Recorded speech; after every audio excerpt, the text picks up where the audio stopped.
ಸಖತ್ ಖಾರ, ಬಣ್ಣ ಮತ್ತು ರುಚಿ ಆಚಿ ಚಿಲ್ಲಿ ಪೌಡರ್.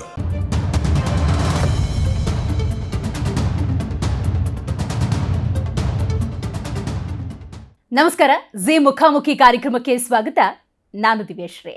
ಇವತ್ತಿನ ಜಿ ಮುಖಾಮುಖಿ ಕಾರ್ಯಕ್ರಮದಲ್ಲಿ ರಾಜ್ಯದ ಕಾನೂನು ಸುವ್ಯವಸ್ಥೆ, ಇನ್ನು ಕರ್ನಾಟಕ ರಾಜ್ಯದ ಮುಖ್ಯಮಂತ್ರಿ ಸಿದ್ದರಾಮಯ್ಯನವರು ಸುದೀರ್ಘ ಅವಧಿಯಲ್ಲಿ ರಾಜ್ಯದಲ್ಲಿ ಸೇವೆಯನ್ನ ಸಲ್ಲಿಸುತ್ತಿರುವ ಕುರಿತಂತೆ, ಇದರ ಜೊತೆಗೆ ಸುಜಾತ ಹಂಡಿ ಪ್ರಕರಣ, ಹೀಗೆ ಹಲವು ಪ್ರಕರಣಗಳ ಕುರಿತಂತೆ ಮಾತಾಡಲಿಕ್ಕೆ ವಿಧಾನ ಪರಿಷತ್ನ ವಿರೋಧ ಪಕ್ಷದ ನಾಯಕರಾಗಿರುವಂತಹ ಛಲವಾದಿ ನಾರಾಯಣಸ್ವಾಮಿ ಅವರಿದ್ದಾರೆ. ಮೊದಲಿಗೆ ಅವರಿಗೆ ಕಾರ್ಯಕ್ರಮಕ್ಕೆ ಸ್ವಾಗತವನ್ನು ಕೋರೋಣ.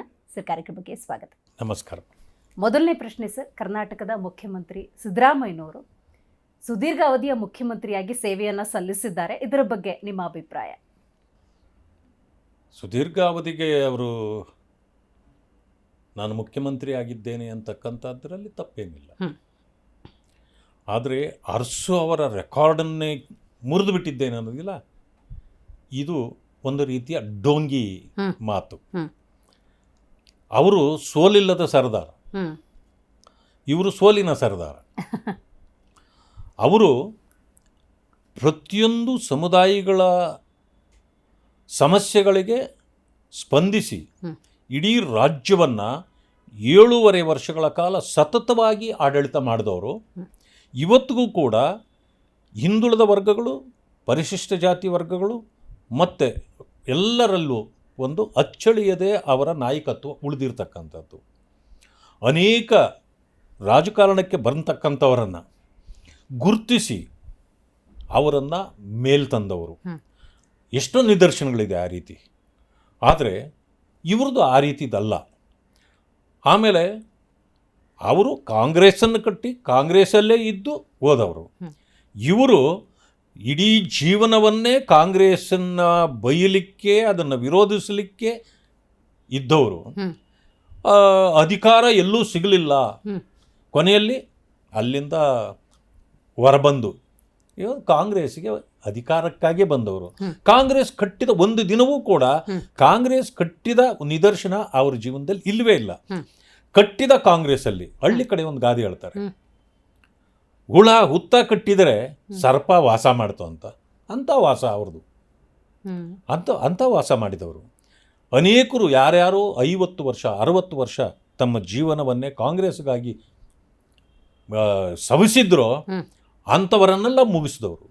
ವಿಶೇಷವಾಗಿ ಹೇಳೋದಾದರೆ ಅವರು ಬಂದು ದಲಿತರ ಮುಖ್ಯಮಂತ್ರಿ ಆಗೋದನ್ನು ಸಂಪೂರ್ಣವಾಗಿ ದಲಿತರನ್ನು ಮುಗಿಸಿದವರು.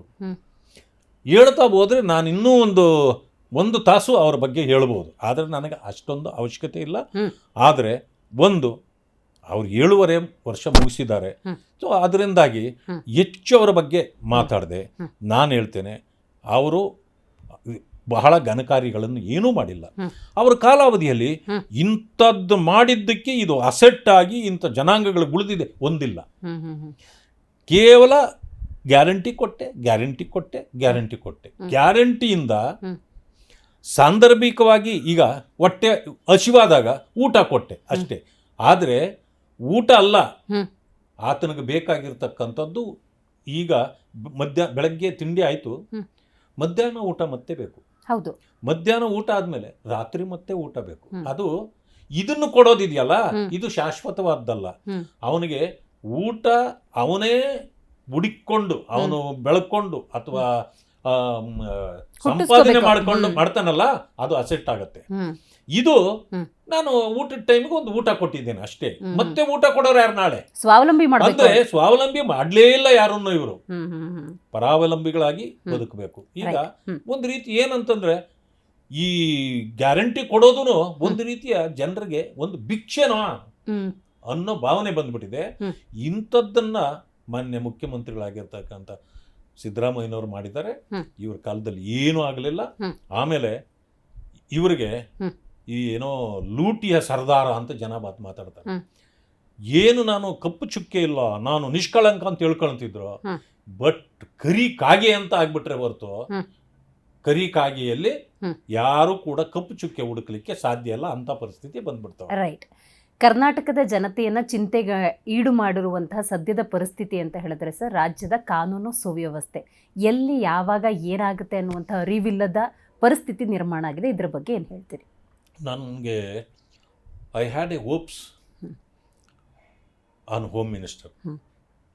ಅವರು ಸೌಮ್ಯ ಸ್ವಭಾವದವರು ಸರಿ, ಆದರೆ ಉತ್ತಮವಾದ ಆಡಳಿತಗಾರರು ಇದ್ದರು. ಈ ಹೋಮ್ ಮಿನಿಸ್ಟರ್ ಆದಮೇಲೆ ಯಾಕೆ ಅವ್ರ ಬದಲಾವಣೆ ಆದ್ರ, ಅಥವಾ ಕಾಂಗ್ರೆಸ್ ಅವರನ್ನ ಬದಲಾವಣೆ ಮಾಡಿದ್ಯಾ, ಅಥವಾ ಅವರ ಕೈಕಾಲುಗಳನ್ನು ಕಟ್ಟಿ ಹಾಕ್ಲಾಕ ಆಗಿದೆಯಾ, ಏನು ಒಂದು ಯಾರಿಗೂ ಅರ್ಥ ಆಗ್ತಾ ಇಲ್ಲ. ಯಾವುದನ್ನು ಕೇಳಿದ್ರು ನಾನು ನೋಡ್ತೇನೆ, ನಾನು ಕೇಳಿ ಹೇಳ್ತೇನೆ, ನಾನು ಏನೋ ಆಫೀಸರ್ಗಳನ್ನ ಕೇಳ್ತೇನೆ, ಸೊ ನನಗೀಗ ಅದರ ಸದ್ಯಕ್ಕೆ ಏನೂ ಗೊತ್ತಿಲ್ಲ, ಅದಕ್ಕೆ ಗೊತ್ತಿಲ್ಲ ಹೋಮ್ ಮಿನಿಸ್ಟರ್ ಅಂತ ಮಾತಾಡ್ತಾರೆ ಎಲ್ಲ ಕಡೆ. ಈ ಪರಿಸ್ಥಿತಿ ಅವ್ರಿಗೆ ಬರಬಾರ್ದಾಗಿತ್ತು. ಆಮೇಲೆ ಎಜುಕೇಷನ್ ಮಿನಿಸ್ಟರ್ ಆಗಿ ಭಾಳ ಒಳ್ಳೆ ಕೆಲಸ ಮಾಡಿದ್ದವರು, ಅದಾದರೂ ತಗೋಬೇಕಾಗಿತ್ತು. ಇಂಥದ್ದು ಇದು ಏನಾಗ್ತದೆ ಅಂತಂದರೆ, ದಲಿತರ ಮೇಲೆ ಬಹಳ ದೌರ್ಜನ್ಯಗಳು ರಾಜ್ಯದಲ್ಲಿ ನಡೀತಾ ಇದೆ. ಹೌದು. ಈ ಕಾರಣಗಳಿಂದಲೇ ಆಡಳಿತ ಮಾಡ್ತಕ್ಕಂಥ ಸರ್ಕಾರಗಳು ಏನು ಮಾಡ್ತಾರೆ, ದಲಿತರಿಗೆ ಹೋಮ್ ಮಿನಿಸ್ಟರ್ನ ಕೊಟ್ಬಿಟ್ಟು ಕೈ ತೊಳ್ಕೊಬಿಡ್ತಾರೆ, ಬಿದ್ದೆದ್ಕೊಳ್ಳಿ ಅಂತ. ಇವತ್ತು ನೋಡಿ, ಕೊಲೆಗಳಾದವು, ಸುಲಿಗೆಗಳಾದವು, ದರೋಡೆಗಳಾದವು, ಇದು ಗಾಂಜಾ ರಾಜ್ಯ ಆಗಿದೆ. ಶ್ರೀಗಂಧ ನಾಡು ಹೋಗಿ ಗಾಂಧಿಯ ಬೀಡಾಗೋಯ್ತು. ಅದಾದಮೇಲೆ ಇವತ್ತು ಹಗೆತನಗಳನ್ನು ತೀರಿಸ್ಕೊಳ್ಳೋಕ್ಕೆ ಒಂದು ವೇದಿಕೆಗಳಾಗ್ತಾ ಇವೆ. ಇವೆಲ್ಲ ಸಣ್ಣ ಮಕ್ಕಳನ್ನ ಅತ್ಯಾಚಾರಗಳು ನಡೀತದೆ ಈ ದೇಶದಲ್ಲಿ. ಇದನ್ನು ಕೇಳಬೇಕಾ ನಾವು? ಅತ್ಯಾಚಾರ ಮಾತ್ರ ಅಲ್ಲ, ಅವರನ್ನು ಕೊಲೆನೂ ಮಾಡಿಬಿಡ್ತಾರೆ. ಎಷ್ಟು ಇದುವರೆಗೂ ಆದವು.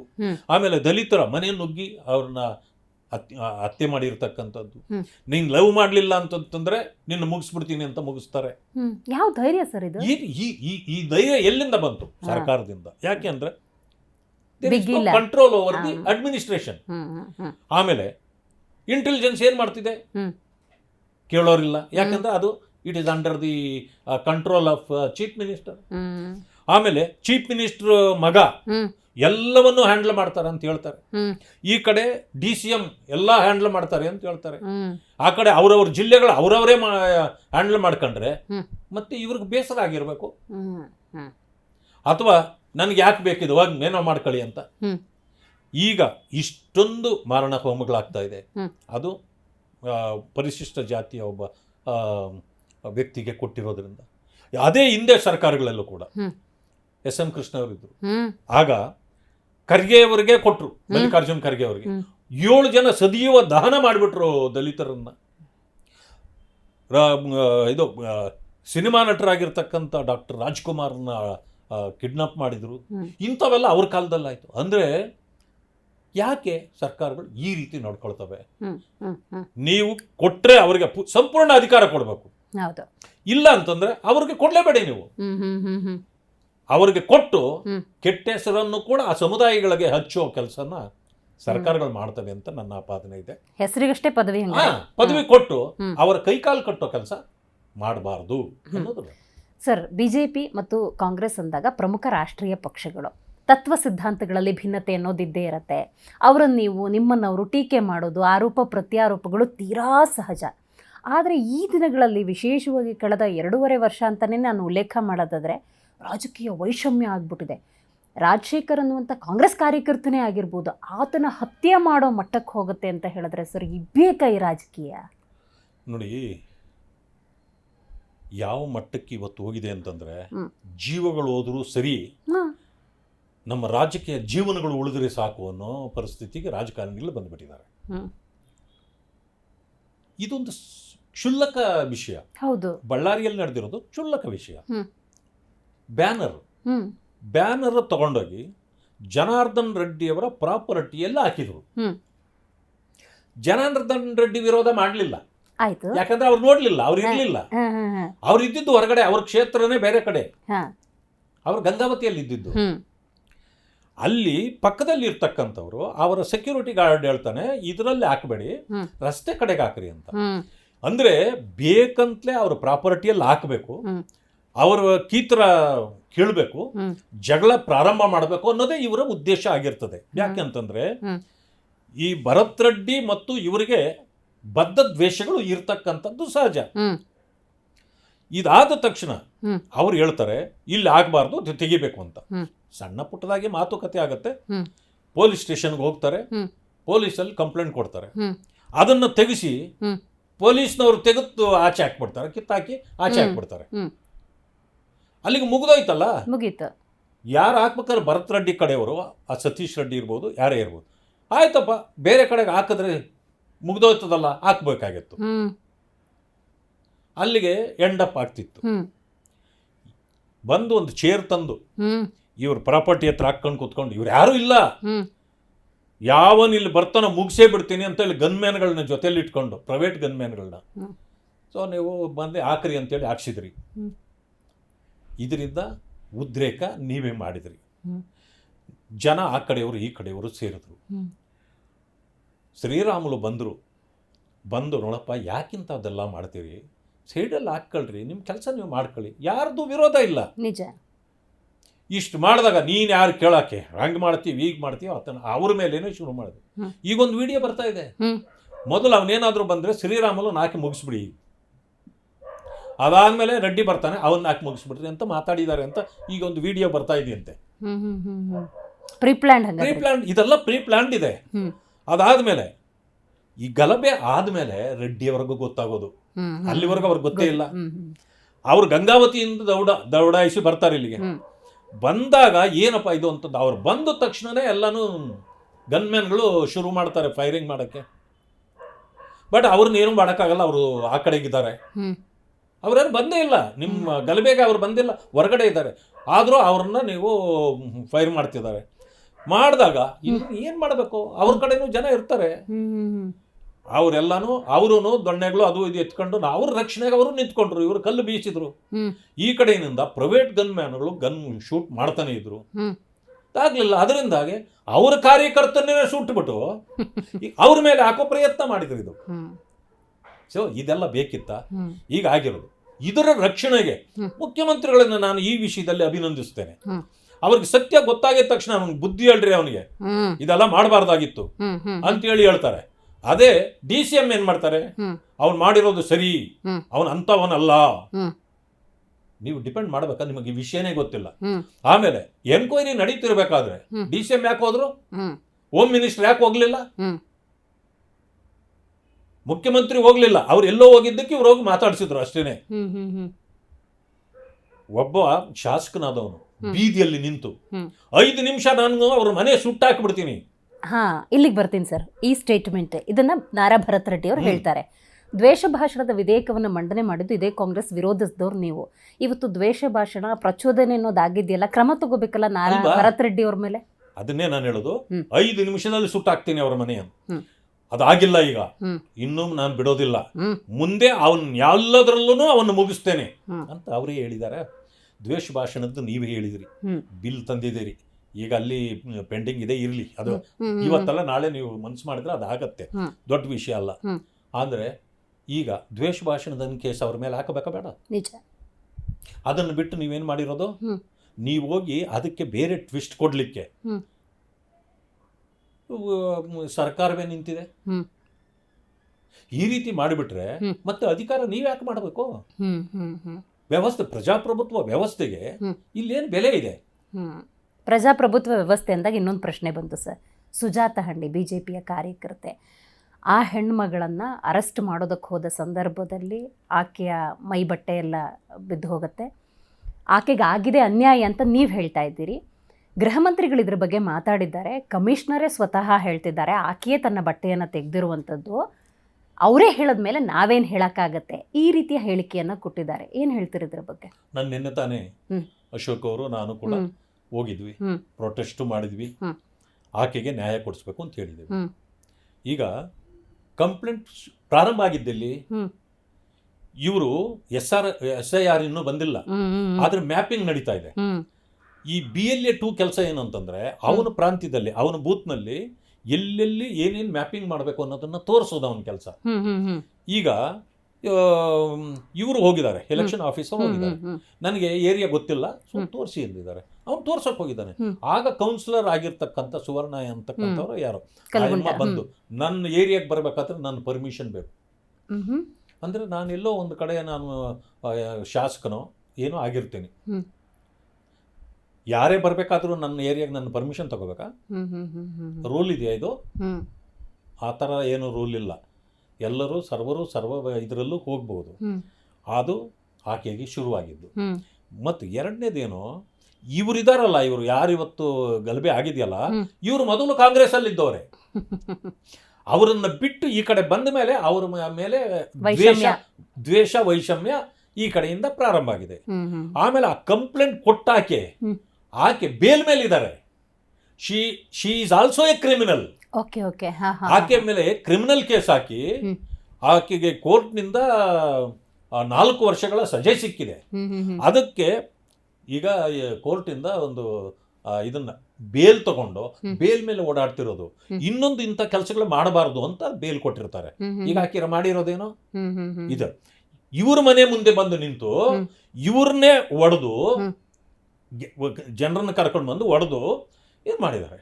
ಆಮೇಲೆ ಆ ಪೊಲೀಸ್ ಅವ್ರು ಇದಲ್ಲ, ಕಟ್ಟಿನೋ ಏನೋ ಅವ್ರ ಹೆಸರು, ಅವ್ರಿಗೆ ಹೋಗಿ ಧಮಕಿ ಹಾಕಿ, ಇವತ್ತೇ ಬಂದು ನೀವು ಅದನ್ನು ಮಾಡಲಿಲ್ಲ ಅಂದ್ರೆ, ಅರೆಸ್ಟ್ ಮಾಡಿ ಅವಳನ್ನ ಜೈಲಿಗೆ ಕಳಿಸ್ಲಿಲ್ಲ ಅಂದ್ರೆ ನಿನ್ನನ್ನು ನಾಳೆನೇ ಸಸ್ಪೆಂಡ್ ಮಾಡಿಸ್ತೀನಿ ಅಂತ ಹೌದೌದು. ಆಮೇಲೆ ಅವ್ರೇನ್ ಮಾಡಿದ್ದಾರೆ, ರಾತ್ರಿ ಬಂದಿದ್ದಾರೆ 2 ಗಂಟೆಯಲ್ಲಿ ಬಂದು ಮನೆಯಲ್ಲಿ ಎಬ್ಬಿಸಿದ್ದಾರೆ. ಎಬ್ಬಿಸಿ, ಹುಡುಗರು ಯಾರು ಬರಬಾರ್ದು, ನೀವು ನೀನು ಅಮ್ಮ ನಿನ್ನ ತಂಗಿಯೂ ಬರಲಿ, ಬೇಕಾದ್ರೆ ನೀವು ಬಂದು ಒಂದು ಕಂಪ್ಲೇಂಟ್ ಕೊಟ್ಟು ವಾಪಸ್ ಬಂದ್ಬಿಡಿ ಅಂತ ಹೇಳಿದ್ದಾರೆ. ಇಷ್ಟೊತ್ತಲ್ಲಿ ನಾವು ಬರೋದೆಲ್ಲ ಬೆಳಗ್ಗೆ ಬರ್ತೀವಿ ಅಂದೆಲ್ಲ. ಇಲ್ಲ ಸಾಹೇಬ್ರು ಹೇಳಿದ್ದಾರೆ ಕರ್ಕೊಂಡು ಬರಲೇಬೇಕು ಅಂತೇಳಿ ನೀವು ಬರಬೇಕು. ಬಿಟ್ಟೇ ಇಲ್ಲ, ದಬಾಯಿಸಿ ಇದು ಮಾಡಿ ಗಲಾಟೆ ಮಾಡಿ ಹತ್ತಿಸ್ಕೊಂಡಿದ್ದಾರೆ. ಅದು ಬಂದವರು ಕುಡಿದಿದ್ದಾರೆ. ಆಮೇಲೆ ಕರ್ಕೊಂಡು ಹೋಗಿದ್ದಾರೆ. ಈ ಗಿಡಗಳು ಇದ್ರ ಜೊತೆಯಲ್ಲಿ ಹೋಗ್ತಿದಾರಂತೆ. ಯಾಕೆ ಪೊಲೀಸ್ ಸ್ಟೇಷನ್ ಇರೋದು ಆ ಕಡೆ, ಈ ಕಡೆ ಯಾಕೆ ಕರ್ಕೊಂಡು ಹೋಗ್ತೀರಿ? ಹಂಗಿದ್ರೆ ನಾನು ಹೊಡೆದಾಕ್ತೀನಿ ಗ್ಲಾಸ್ ಅಲ್ಲ, ಇಲ್ಲೇ ಬಿಟ್ಬಿಡಿ ಅಂತ ಅವ್ರು ಗಲಭೆ ಮಾಡಿದ ಮೇಲೆ ಯಾರೋ ಪೊಲೀಸು ಅವ್ರಿಗೆ ಇನ್ಸ್ಪೆಕ್ಟರು ಫೋನ್ ಮಾಡ್ತಾರೆ, ಇಲ್ಲಿ ಎಲ್ಲಿದ್ದೀರಿ, ಕರ್ಕೊಬರ್ರಿ, ಇಲ್ಲಿ ಕರ್ಕೊಬರ್ರಿ ಅಂತ. ಆಮೇಲೆ ಇವರು ಹೋಗಿದ್ದಾರೆ ಪೊಲೀಸ್ ಸ್ಟೇಷನ್ಗೆ. ಹೋದ್ಮೇಲೆ ಅವ್ರನ್ನೇನು ಮಾಡಿದ್ದಾರೆ, ಇಲ್ಲಿ ಕುಳ್ತೀರಿ ಅಂತ ಆಫೀಸರ್ ಕಂಪ್ಲೇಂಟ್ ತಗೊಳ್ಳಿ ಅಂದ್ರೆ, ಕಂಪ್ಲೇಂಟ್ ಬರ್ಕೊಡು, ಅವ್ರಿಗೆ ಬರೆಯಕ್ಕೆ ಬರಲ್ಲ. ಆಯಿತು ನೀವು ಬರ್ಕೊಳ್ಳಿ, ನಾವು ಸೈನ್ ಹಾಕ್ತೀವಿ ಹೇಳ್ತೀವಿ, ನಾವು ಅದನ್ನು ಬರ್ಕೊಳ್ಳಿ ಅಂತ. ನಾವು ಬರ್ಕೊಳಕ್ಕಾಗಲ್ಲ. ಆಯಿತು ಬಿಡಿ, ಹಂಗಾದ್ರೆ ಬೆಳಗ್ಗೆ ಬರ್ತೀವಿ. ಇಲ್ಲ, ಇಲ್ಲೇ ಇರಬೇಕು, ಬೆಳಗ್ಗೆ ಸಾಹೇಬರು ಬರ್ತಾರೆ, ಇಲ್ಲೇ ಇರಬೇಕು ಅಂತ. 2 ಗಂಟೆ ರಾತ್ರಿಯಲ್ಲಿ ಬೆಳಗ್ಗೆವರೆಗೂ ಇಲ್ಲೇ ಕೂತೀರಿ ನೀವು, ಅವ್ರು ಬರ್ತಾನೆ ಮಾಡೋದು ಹೆಣ್ಮಕ್ಳಿಗೆ ಸರಿ ಇದೆಯಾ? ಇವ್ರಿಗೆ ಅಷ್ಟೊತ್ತಿಗೆ ನೋಡಿದ್ರೆ ಆ ಕೌನ್ಸಿಲರ್ ಪ್ರತ್ಯಕ್ಷ ಅಲ್ಲಿ ಪೊಲೀಸ್ ಸ್ಟೇಷನ್ ಅಲ್ಲಿ. ಆಕೆಗೇನು ಸಂಬಂಧ ಇದೆ? ಕಂಪ್ಲೇಂಟ್ ಕೊಟ್ಮೇಲೆ ಬಂದು 4-5 ಜನ ರೌಡಿಗಳನ್ನ ಕರ್ಕೊಂಡ್ ಬಂದಿದಾರಂತೆ. ಬಂದ ಮೇಲೆ ಅಲ್ಲಿ ನಿಂತ್ಕೊಂಡು ಎಲ್ಲ ಅವ್ರು ಏನೋ ಮಾಡ್ತಾರೆ ಅಂತ ಗೊತ್ತಾಗಿ ಚಪ್ಪಲಿ ಎಲ್ಲ ಅಲ್ಲೇ ಹೋಗುದು, ಇವರು ಅಲ್ಲಿಂದ ಓಡಿ ಹೋಗಿದ್ದಾರೆ. ಬಿಡಲ್ಲ ಪೊಲೀಸ್ನವರು.